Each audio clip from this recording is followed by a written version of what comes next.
أضفيت على الحسن العبقى فالورد تضوى.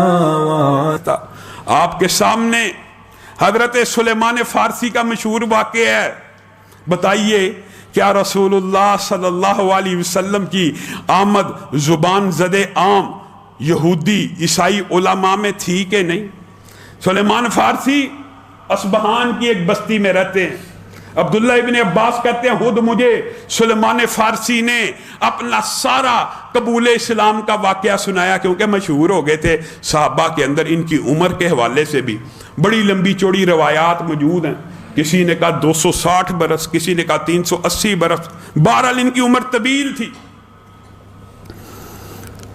ابتدا میں کیا تھے؟ آتش پرست.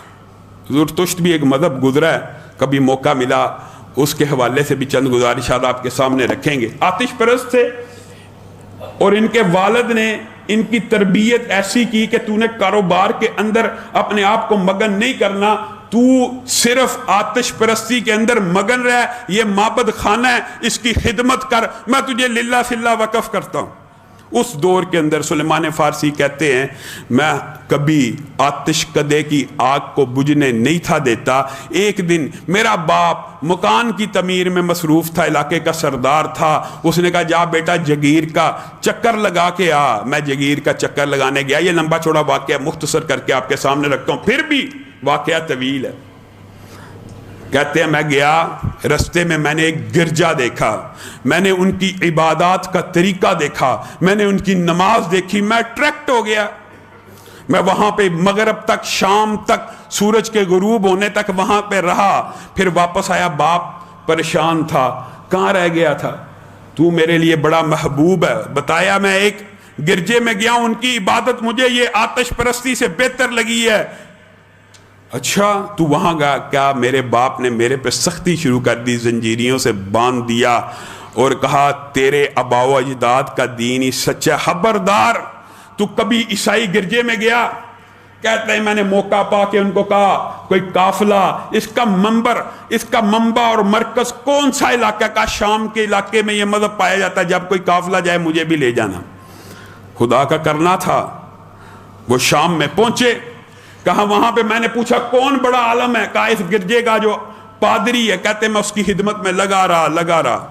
وہ بدترین انسان تھا، عالم بڑا تھا لیکن بد عمل تھا، بدترین انسان تھا. لوگ اس کو پیسے دیا کرتے تھے گرجے کی تعمیر کے لیے، وہ اس کو اپنے ذاتی مصرف میں بھی لاتا تھا اور خزانے کے طور پہ جمع کرتا تھا. کہا میں سارا مشاہدہ کر رہا ہوں، یہاں تک کہ وہ عالم فوت ہوا. میں نے لوگوں کو کہا یہ خیانت کیا کرتا تھا، تمہارے مال کو صحیح طرح تمہارے دین پہ نہیں تھا لگاتا. کہا اس کا کیا ثبوت ہے؟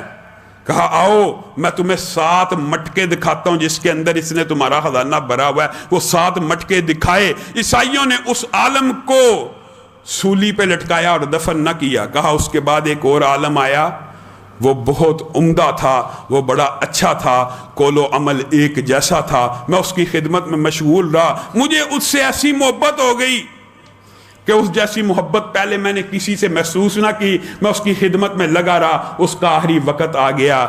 میں نے کہا میں تو حق کے راستے پہ چلتا ہوا یہاں تک پہنچا ہوں، آپ مجھے بتلائیے کیا آپ کے بعد بھی کوئی ایسا عالم ہے جو اللہ سے صحیح معنوں میں ڈرتا ہو، اخلاص کا پیکر ہو، قول و عمل ایک جیسا ہو؟ کہا ہاں ہے.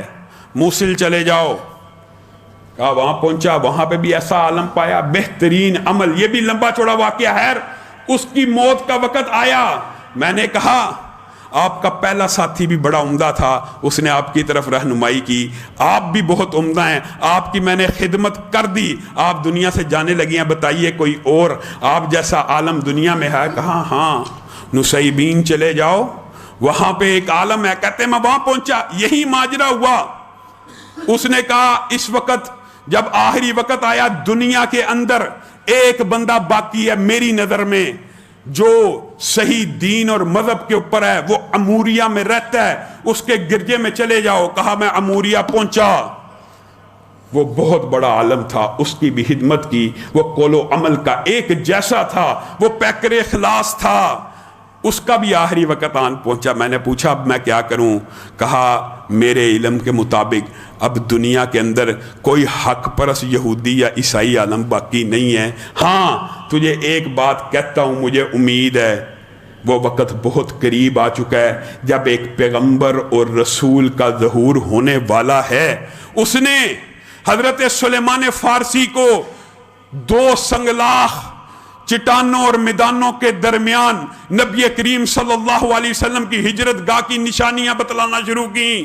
سیاہ پتھر ہوں گے، کھجور کے درخت ہوں گے، اس طرح کا محل وقوع ہوگا، اس کے کنبے اور قبیلے کے لوگ، اسی کی برادری کے لوگ صرف ایک اللہ کی طرف بلانے کی وجہ سے اس کو اپنی بستی سے نکال دیں گے اور وہ مدینہ کی طرف ہجرت کر جائے گا۔ یہ اس نبی کا آخری مقام ہوگا۔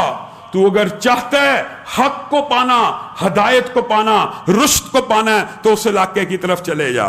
حضرت سلمان فارسی کہتے ہیں اتنی عظمت سن کے میں نے اس سے 2-3 سوالات کیے، اگر مجھے اس بستی میں ایسا رسول، ایسا پیغمبر مل جائے اس کی نشانیاں کیا ہوں گی؟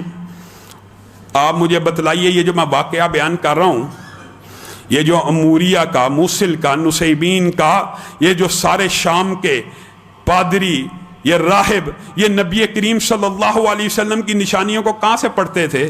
تورات اور انجیل سے۔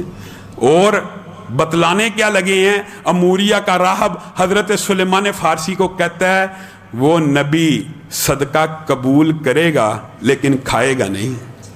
اس نبی کی نشانی یہ ہوگی تیرے صدقے کو قبول کرے گا لیکن کھائے گا نہیں۔ ہاں لیکن تو جتنا مرضی غریب ہو، جتنا مرضی نادار ہو، جتنا مرضی کمزور ہو، اگر اس نبی کے سامنے تحفے کے طور پہ رکھے گا تو اس کو کھا لے گا، اس کو کھائے گا، صدقہ نہیں کھائے گا، تحفے کو کھائے گا۔ دوسری نشانی بتلائیے۔ کہا ان کی پشت مبارک پہ ایک مہر ہوگی جس کو مہر نبوت کہا جاتا ہے۔ حضرت سلیمان فارسی کہتے ہیں اس کے بعد اس کا انتقال ہوا اور میں ہجرت گاہ کی طرف یعنی مدینہ اور یثرب کی تلاش میں لوگوں سے پوچھنے لگا۔ پھر بنی کلب کے بعد لوگوں سے معاہدہ کیا کہ جب تمہارا قافلہ وہاں جائے حجاز کی طرف مجھے ساتھ لے جانا۔ میرے پاس بکریاں بھی تھیں، گائیں بھی تھیں، میں نے اجرت کے طور پہ ان کو دیا، لیکن ان بدبختوں نے ایسا ظلم کیا، جب وادی قرا کے قریب پہنچے میرے پہ قبضہ کیا، مجھے غلام بنا کے ایک یہودی کے ہاتھ میں بیچ دیا۔ میں وادی قرا ہی کو بہت عرصہ مدینہ سمجھتا رہا، ملتا جلتا علاقہ ہے، خطہ ایک سا حجاز کا، محل وقوع کئی علاقوں میں ایک سا ہوتا ہے۔ وہاں پہ بنو قریظہ کے اس کا چچا کا بیٹا یہودی کا بنو قریظہ سے آیا، اس نے مجھے خریدا اور مدینہ منورہ لے آیا۔ اس بستی کو دیکھتے ہی، اس کے اندر موجود ساری نشانیوں کو دیکھ کے مجھے پتہ لگ گیا یہی وہ بستی ہے جس کی طرف اموریہ کے راہب نے نشاندہی کی ہے۔ کہا پھر ایک عرصہ اس کی غلامی کاٹتا رہا، دن بھر رات وہاں پہ گزرتے رہے۔ اچانک میرے آقا، میرے سردار یعنی جنہوں نے خریدا تھا، وہاں پہ چند لوگ آئے، کہا تباہ ہو جائیں اوس اور خزرج۔ قباء میں ایک بندہ آیا ہے، اس نے نبوت کا اعلان کیا ہے، وہ مکہ سے ہجرت کر کے آ رہا ہے، یہ اوس خزرج اور کنبے اور قبیلے اس کے ہاتھ پہ اسلام کو قبول کرنے لگے ہیں۔ کہا میرا اسی وقت کان کھڑے ہوئے، ٹھٹکا۔ میں نے اپنے آقا سے پوچھا کون ہے کون؟ اس نے مجھے تھپڑ مارا، تیرا کیا لینا دینا ان باتوں سے؟ کہا لیکن مجھے پتہ چل گیا میرا مطلوب اور مقصود مجھے ملنے والا ہے، جس کے لیے اتنے برس تڑپتا رہا وہ منزل قریب ہے۔ کہا سب سے پہلے دل میں اموریہ کے راہب کی وہ نشانیاں آئیں، کھجوروں کو اٹھایا، کھجور کے باغ میں ہی کام کرتا تھا، نبی کریم صلی اللہ علیہ وسلم کی بارگاہ میں پیش ہوا آزمانے کے لیے۔ ابھی اسلام تو قبول کب کے کر چکے تھے دل میں، لیکن آزمائش کے اموریہ کے راہب نے جو نشانیاں بتلائی ہیں وہ پوری ہوتی ہیں کہ نہیں؟ نبی کریم کے سامنے گیا، ان کو کہا یہ میری طرف سے صدقہ ہے۔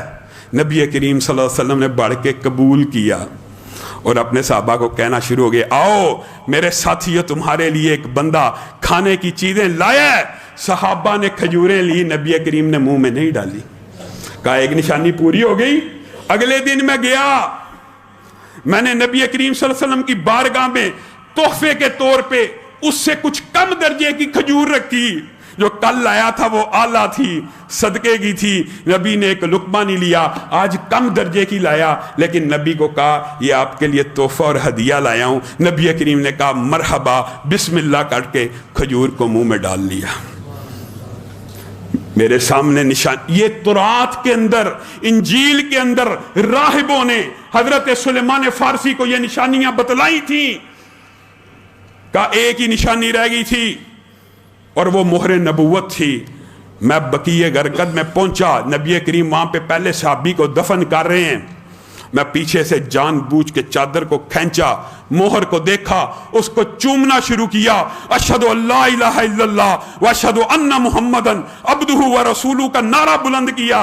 نبی کریم صلی اللہ علیہ وسلم پلٹے، اپنے سینے سے لگایا، کہا کیا ماجرا ہے؟ کہا پھر میں نے ساری داستان سارے صحابہ کو سنائی۔ نبی کریم صلی اللہ علیہ وسلم مسکرانا شروع ہو گئے اور کہا اللہ کی قسم اموریہ کے راہب نے تجھ سے سچ کہا تھا، میری یہی نشانیاں تورات اور انجیل میں موجود ہیں۔ اب نبی کریم صلی اللہ علیہ وسلم کی بات سنیے، سلمان فارسی کے ساتھ کتنا عمدہ معاملہ کیا۔ اچھا میرے غلام، اتنی صدیوں کا سفر کر کے حق کی طرف پہنچے ہو، بتاؤ کتنے میں مکاتبت ہوئی ہے، کس چیز کے عوض غلام ٹھہرے ہو؟ کہا 300 کھجور کے درخت، 300 کھجور کے درخت اور 40 اوقیہ سونے کے بدلے میں میری مکاتبت ہوئی ہے۔ نبی کریم نے کہا اسی وقت صحابہ کو کہنا شروع کیا، کون ہے جو سلمان فارسی کی آزادی کے لیے صدقہ کرتا ہے؟ ایک نشست کے اندر صحابہ نے 300 کھجور کے پودوں کا انتظام کر دیا اور سلمان فارسی کو حکم دیا، نبی کریم نے جاؤ کھڈے کھودو، میں محمد صلی اللہ علیہ وسلم یہ کھجور کے پودے اپنے ہاتھوں سے لگاؤں گا۔ سلمان فارسی نے کہا اللہ کی قسم 300 کے 300 پودے نبی کریم نے اپنے ہاتھ سے رکھے تھے، ایک پودا ایسا نہیں جو جل گیا ہو، سب کے سب کو کھجور لگ گئی، سب کے سب کو۔ کہا یہ معاملہ طے ہوا۔ نبی کریم نے کہا کیا باقی ہے؟ کہا وہ جو 40 اوقیہ سونا ہے وہ ابھی باقی ہے۔ کہا ایک مرغی کے انڈے کے برابر سونا۔ نبی کریم صلی اللہ علیہ وسلم کے پاس آیا، کہیں سے نبی کریم صلی اللہ علیہ وسلم نے اس کے اوپر اپنے لعاب کو ڈالا اور سلمان فارسی کو کہا جاؤ اس کے ذریعے یہودی کا سارا قرض ادا کر دو۔ تو میں نے آقا سے کہا آقا یہ مرغی کے انڈے کے برابر سونا 40 اوقیہ سونے کے برابر خرچ میں کام آ جائے گا؟ کہا نبی کریم مسکرانا شروع ہو گئے اور کہا بسم اللہ پڑھ کے سلمان اس کو خرچ کرو، انشاءاللہ تمہیں غلامی سے نجات ملے گی۔ حضرت سلمان فارسی کہتے ہیں اللہ کی قسم اس سونے کو میں نے استعمال کرنا شروع کیا، جہاں پہ آخری قطرہ ختم ہوا وہاں پہ 40 اوقیہ سونا پورا ہو گیا۔ أضفيت على الحسن العبقى فالورد تضوى واعتنقا حسن يا